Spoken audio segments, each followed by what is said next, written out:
Everyone, welcome back to my YouTube channel. आज का topic एक बहुत ही इंपॉर्टेंट डिबेट का टॉपिक है कि भारत में पढ़ाई लेकिन जॉब या बिजनेस विदेश में क्यों। एक ऐसा सवाल है जो हर हिंदुस्तानी को कभी ना कभी जरूर सोचने पर मजबूर करता होगा। तो चलिए आज इस सवाल के पीछे के कारणों को समझने की कोशिश करते हैं। तो सबसे पहले कुछ नंबर्स पर नजर डालते हैं जो इस ट्रेंड को दर्शाती है। यूनेस्को की एक रिपोर्ट के अकॉर्डिंग 2024 तक लगभग 13 lakh Indian students foreign countries में पढ़ रहे हैं। सिर्फ अमेरिका में ही 2 लाख से ज्यादा इंडियन स्टूडेंट्स पढ़ रहे हैं। लेकिन सवाल ये उठता है कि जब भारत में एजुकेशन सिस्टम काफी स्ट्रांग है तो लोग फॉरेन कंट्रीज में क्यों जाते हैं। इसके अलावा अगर हम जॉब्स की बात करें तो लिंक्डइन और ग्लोबल टैलेंट मोबिलिटी रिपोर्ट्स के अकॉर्डिंग 2023 में ही 20 लाख से ज्यादा इंडियन प्रोफेशनल फॉरेन में काम कर रहे हैं। ये सिर्फ आईटी या टेक इंडस्ट्री तक सीमित नहीं है, बल्कि डॉक्टर्स, इंजीनियर्स, टीचर्स और बिजनेसमैन भी शामिल है। अब सवाल ये उठता है ये सब हो क्यों रहा है। तो इसके पीछे कुछ बड़े रीजंस हैं जो इस ट्रेंड को समझने में हेल्प करते हैं। पहला रीजन है quality of education. America, UK, Canada और ऑस्ट्रेलिया जैसे देश रिसर्च बेस्ड एजुकेशन और बेटर इंफ्रास्ट्रक्चर देते हैं। ग्लोबल रैंकिंग में भारत के कॉलेज अभी भी पीछे हैं। क्यूएस वर्ल्ड रैंकिंग 2024 में सिर्फ आईआईटी बॉम्बे और IISc बेंगलोर टॉप 200 में। दूसरा कारण यह है कि करियर ग्रोथ और सैलरी पैकेजेस वहां मल्टीनेशनल कंपनीज बेटर सैलरी और पर्क्स देती हैं। एक फ्रेशर सॉफ्टवेयर इंजीनियर में शायद 8 से 10 लाख का पैकेज ले, लेकिन वहीं कैंडिडेट सिलिकॉन वैली में काम करके $1 लाख तक कमा सकता है। थर्ड रीजन है लाइफस्टाइल एंड एक्सपोजर। लाइफस्टाइल और ग्लोबल एक्सपोजर भी एक बड़ा रीजन है विदेश में। Quality of life, health care और सोशल सिक्योरिटी काफी बेटर है। लोग प्रोफेशनली और पर्सनली दोनों तरीके से ग्रो करते हैं। नंबर फोर्थ है इंडियन इकोनॉमी और कंपटीशन। इंडिया में जॉब्स की कमी और कंपटीशन भी लोगों को फॉरेन पर जाने पर मजबूर कर रहा है। एक सर्वे के अकॉर्डिंग भारत में हर साल 1 करोड़ ग्रेजुएट पास होते हैं, लेकिन जॉब सिर्फ मिलती है 50 लाख के आसपास।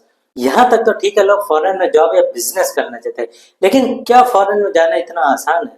बिल्कुल नहीं। वहां जाने के साथ साथ कई चैलेंजेस भी होते हैं जो हर स्टूडेंट के प्रोफेशनल को फेस करना पड़ता है। सबसे बड़ा चैलेंज है इमोशनल स्ट्रेस।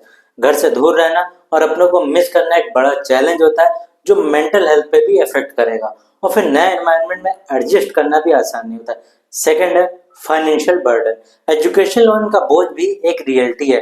एक एवरेज इंडियन स्टूडेंट को फॉरेन में पढ़ने के लिए 50 लाख से 1 करोड़ तक स्पेंड करना पड़ता है। थर्ड है कल्चरल डिफरेंसेस। अलग कल्चर और लैंग्वेज का बैरियर समझने में वक्त लग जाता है। डिस्क्रिमिनेशन और रेसिज्म का सामना भी करना पड़ता है।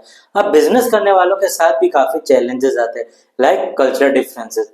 हर देश का अपना एक अलग कल्चर, वैल्यूज और वे ऑफ डूइंग बिजनेस होते हैं। फॉर एग्जाम्पल, जापान में बिजनेस करते समय बोइंग करना एक इम्पोर्टेंट जेस्चर है, जबकि अमेरिका में हैंडशेक होता है। फॉरेन मार्केट्स में एक बड़ा चैलेंज है लैंग्वेज बैरियर। अगर आप क्लाइंट की लैंग्वेज समझ नहीं पा रहे हैं तो कम्युनिकेशन डिफिकल्ट हो जाता है। और जैसे कहते हैं communication is the key to success. Legal और रेगुलेटरी हर्डल्स भी एक बड़ा चैलेंज है। हर कंट्री के अपने लॉज और कॉम्प्लायंस रिक्वायरमेंट्स होते हैं। For example, tax policies, employment laws और इवन प्रोडक्ट सर्टिफिकेशंस भी अलग होते हैं। फॉरेन बिजनेस करते वक्त करेंसी एक्सचेंज और फाइनेंशियल प्लानिंग एक मेजर इशू हो सकता है। करेंसी फ्लक्चुएशन आपके प्रॉफिट्स को डायरेक्टली इम्पैक्ट कर सकता है। प्लस हर देश के बैंकिंग सिस्टम और टैक्सेशन रूल्स अलग अलग होते हैं। अब बात करते हैं कि इस प्रॉब्लम का सोल्यूशन क्या हो सकता है। क्या हम अपने देश में वो अपॉर्चुनिटीज क्रिएट नहीं कर सकते हैं जो लोग विदेश में ढूंढने जाते हैं? तो सबसे पहले बात करेंगे कि भारत को अपने एजुकेशन सिस्टम में रिसर्च और प्रैक्टिकल नॉलेज पर ज्यादा फोकस करना होगा। वर्ल्ड क्लास इंफ्रास्ट्रक्चर और फैसिलिटीज बढ़ानी होगी। स्टार्टअप्स और एमएनसीज को इनकरेज करने के लिए बेटर पॉलिसीज चाहिए। मेक इन इंडिया और डिजिटल इंडिया जैसे इनिशिएटिव्स को और स्ट्रॉन्ग बनाना होगा। भारत के प्रोफेशनल्स को वापस लाने के लिए अट्रैक्टिव सैलरी पैकेजेस और ग्रोथ अपॉर्चुनिटीज देनी होगी।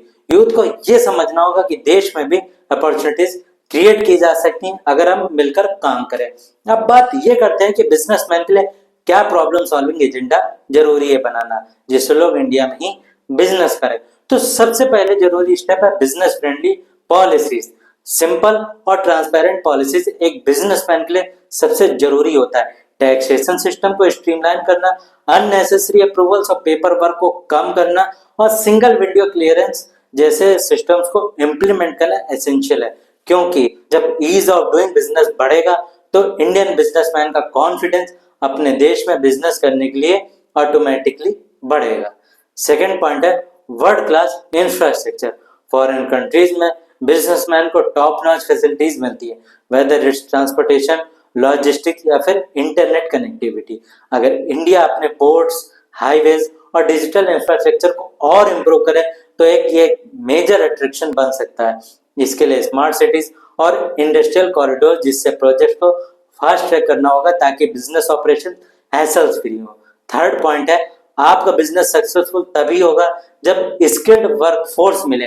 इंडिया के पास यूथ पावर है, लेकिन अगर उन्हें प्रॉपर ट्रेनिंग और स्किल डेवलपमेंट का स्कोप मिले तो बिजनेस को यहाँ स्किल्ड एम्प्लॉयज की कमी कभी नहीं फील होगी। इसके लिए स्किल इंडिया और वोकेशनल ट्रेनिंग प्रोग्राम्स को और एग्रेसिव बनाने की जरूरत है।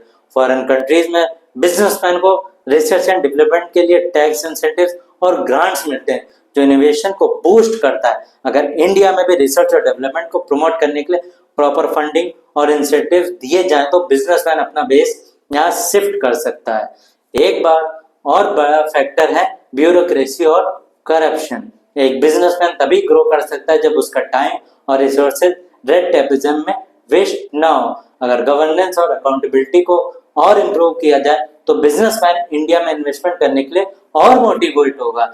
इंडियन प्रोडक्ट्स और बिजनेस को ग्लोबली प्रमोट करना भी एक इम्पॉर्टेंट फैक्टर है। फॉरेन में बिजनेसेस इसलिए सक्सेसफुल होते हैं क्योंकि उन्हें एक्सपोर्ट फ्रेंडली पॉलिसीज और ग्लोबल ब्रांडिंग का सपोर्ट मिलता है। मेक इन इंडिया जैसे इनिशिएटिव को और एग्रेसिवली प्रमोट करने की जरूरत है। आखिर में बात करते हैं इंसेंटिव्स की। टैक्स, हॉलीडेज, सब्सिडीज और लैंड एलोकेशन जैसे बेनिफिट्स प्रोवाइड करके बिजनेसमैन को इंडिया में वापस लाया जा सकता है। यहाँ इन्वायरमेंट फ्रेंडली और टेक्नोलॉजी ड्रिवन बिजनेसेस के लिए स्पेशल इंसेंटिव्स होने चाहिए। तो चलिए कुछ ऐसे लोगों की बात करते हैं जो विदेश से वापस आए और भारत में नए वेंचर शुरू किए। इसमें फ्लिपकार्ट के फाउंडर सचिन और बिनी बंसल ने अपनी पढ़ाई तो विदेश में की, लेकिन उन्होंने भारत में अपना स्टार्टअप शुरू किया। आज फ्लिपकार्ट एक मल्टी बिलियन डॉलर कंपनी है। समीर भाटिया जो हॉटमेल के फाउंडर है, उन्होंने अपने रिसोर्सेज और एक्सपीरियंस का यूज भारत के वेलफेयर प्रोजेक्ट्स में भी किया। कुणाल बहल और रोहित बंसल ने विदेश में पढ़ाई की और काम भी किया। इसके बाद वो इंडिया वापस आए और स्नैपडील की शुरुआत की। ये भारत का एक मेन ई कॉमर्स प्लेटफॉर्म बना जो देशी और छोटे व्यापारियों के ऑनलाइन मार्केट में जगह देने का काम करता है। विजय शेखर शर्मा ने अपनी पढ़ाई के दौरान विदेशी पेमेंट सिस्टम्स का एनालिसिस किया और उन्होंने इससे प्रेरणा लेकर भारत में डिजिटल वॉलेट और पेमेंट सिस्टम का आइडिया इंप्लीमेंट किया। आज पेटीएम भारत का लीडिंग फिनटेक प्लेटफॉर्म है। श्रीधर वेम्बू सिलिकॉन वैली में एक सफल करियर छोड़कर भारत वापस आए और जोहो की शुरुआत की। उन्होंने अपनी कंपनी को छोटी जगहों में सेटअप किया जहां रूरल टैलेंट को भी एम्प्लॉयमेंट दिया गया, जो आज एक ग्लोबल साज कंपनी है। वरुण ने अपनी इंजीनियरिंग के बाद एक देशी वेंचर शुरू किया जो कस्टमाइज कॉलेज मर्चेंडाइज बनाता है। विदेश में देखने के बाद उन्होंने ये सोचा कि ऐसे वेंचर्स की भारत में भी जरूरत है और आज ये ब्रांड एक काफी सक्सेसफुल हो चुका है। नितिन कामत जो एक ट्रेडर थे और विदेश में अपना काफी समय बिता चुके थे, भारत वापस आकर डिस्काउंट ब्रोकरेज फर्म जीरोधा की शुरुआत की। ये प्लेटफॉर्म स्टॉक ट्रेडिंग और इन्वेस्टमेंट्स को सिंप्लीफाई करने के लिए बना है और आज मार्केट लीडर है। ये सिर्फ कुछ एग्जांपल्स हैं, ऐसे कई लोग हैं जो विदेशी एक्सपोजर और स्किल्स लेकर भारत में नए नए वेंचर शुरू कर रहे हैं। उनका उद्देश्य सिर्फ बिजनेस प्रॉफिट नहीं बल्कि भारत की ग्रोथ और इनोवेशन में योगदान देना है। आखिर में कहना चाहें कि विदेश जाना गलत नहीं है, लेकिन अगर हम अपने भारत को वर्ल्ड क्लास बनाना चाहते हैं तो हमें मिलकर काम करना होगा। आपके क्या ओपिनियन है इस टॉपिक पर नीचे कमेंट्स में जरूर बताएं। अगर आपको ये वीडियो पसंद आया हो तो लाइक करें, शेयर करें और चैनल को सब्सक्राइब जरूर करें। मिलते हैं फिर अगले एपिसोड में एक नए और इंटरेस्टिंग टॉपिक के साथ।